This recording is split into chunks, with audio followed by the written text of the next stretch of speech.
अस्सलाम वालेकुम दोस्तों, उम्मीद करता हूँ तमाम लोग खैरियत से होंगे।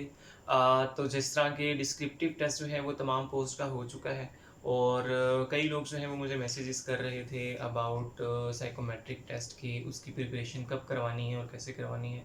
तो इसलिए जो है मैं वीडियो बना रहा हूँ। इसके अलावा भी मुझे कुछ क्वेश्चंस जो हैं वो रिसीव हुए कुछ स्टूडेंट्स के, तो उनको जो है हम थोड़ा सा डिस्कस कर लेते हैं। तो सबसे पहला क्वेश्चन जो है ना वो जो मोस्टली कैंडिडेट्स की तरफ से आ रहा है वो ये आ रहा है कि सर एक सीट पे साइकोमेट्रिक के लिए कितने लोगों को कॉल की जाएगी। तो होता ये है कि जैसे डिस्क्रिप्टिव के लिए ना वो एक सीट पे 30 लोगों को कॉल करते हैं और फिर आगे जो है ना वो हाफ रह जाता है डिजिट, यानी कि 15 कैंडिडेट्स पर सीट।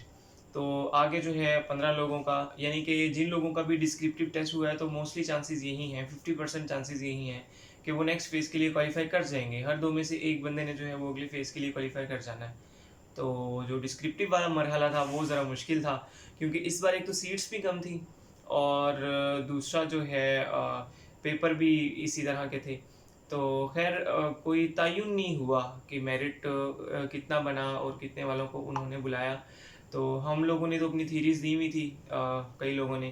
तो कुछ जो हैं वो थीरीज़ हुई भी हैं पूरी और कुछ नहीं भी हुई, क्योंकि ये सारा जो है ना कोई कंफर्म चीज़ नहीं होती जो हम आपको बता रहे होते हैं। जिस तरह मैंने रिज़ल्ट का बताया, अब लोग मुझसे पूछे थे रिज़ल्ट कब आएगा, तो मैंने 24 डेज़ का बताया कि पिछली बार 24 दिनों के अंदर रिज़ल्ट आ गया था।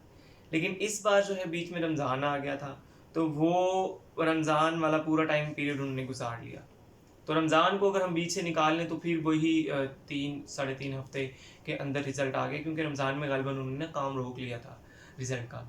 तो अभी जो है एक और क्वेश्चन ये आ रहा है कि सर इसका डिस्क्रिप्टिव टेस्ट जो है इसका रिज़ल्ट कब आएगा, कैसे आएगा? तो अब आपकी जो डिफरेंट पोस्ट थी ना, जिस तरह के जो लास्ट में भी संडे वाले दिन पेपर हुए हैं, उसमें असिस्टेंट का पेपर था, ट्रैफिक एनालिस्ट का पेपर था, सिक्योरिटी सुपरवाइज़र का पेपर था।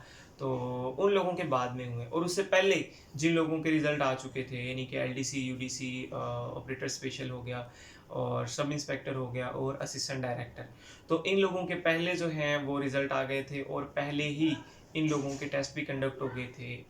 तो इसलिए पहले इन्हीं लोगों का रिज़ल्ट आ जाएगा और बाद में जो बाकी पोस्ट हैं उनका रिज़ल्ट आ जाएगा 1 हफ़्ते के वक़्फ़े से। और साइकोमेट्रिक टेस्ट भी मोस्टली ये ऐसे 2 फ़ेज़ेज़ में लेते हैं, जैसे इन लोगों ने डिस्क्रिप्टिव टेस्ट का लिया।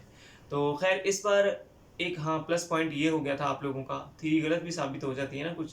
जैसे मैंने बताया कि पहले जो है ना ऐसा नहीं होता था कि डिस्क्रिप्टिव टेस्ट का सेंटर मुल्तान बने। लेकिन इस बार जो है ना उन्होंने ये भी किया कि जहाँ पे आपके इनिशियल टेस्ट हुए थे, तो मोस्टली वहीं पे उन लोगों ने आपके डिस्क्रिप्टिव टेस्ट भी ले लिए। तो अभी मोस्ट प्रोबेबली कि साइकोमेट्रिक टेस्ट भी आपका फिर उन्हीं सिटीज़ में हो जाएगा। तो ये एक बड़ा पॉजिटिव स्टेप था एमओडी की तरफ से, क्योंकि कई कैंडिडेट्स जो होते हैं ना वो यही सोच के दूसरे शहर नहीं जाते। एक तो भी गर्मी इतनी है ट्रैवल करना, और दूसरा फिर एक्सपेंडिचर भी आ जाता है ना एक जगह से दूसरी जगह दूसरे शहर में जाने का।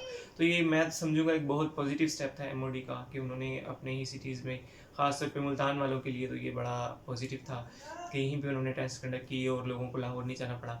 तो मोस्ट प्रोबेबली आगे जो है जो साइकोमेट्रिक टेस्ट है उन लोगों का भी इसी तरह होगा कि उनको आगे मुल्तान में ही कॉल की जाएगी। लेकिन खैर और हम अपने क्वेश्चन देखते हैं। एक तो हो गया आपका कि टेस्ट रिज़ल्ट वाला हो गया आपका, और कितने लोगों को सीट पे बुलाते हैं। हाँ, पैटर्न का पूछते हैं कि पेपर पैटर्न क्या है। ठीक है, तो चलें उसके लिए मैं एक और वीडियो बनाता हूँ, भी आपको उसमें आपको बताता हूँ।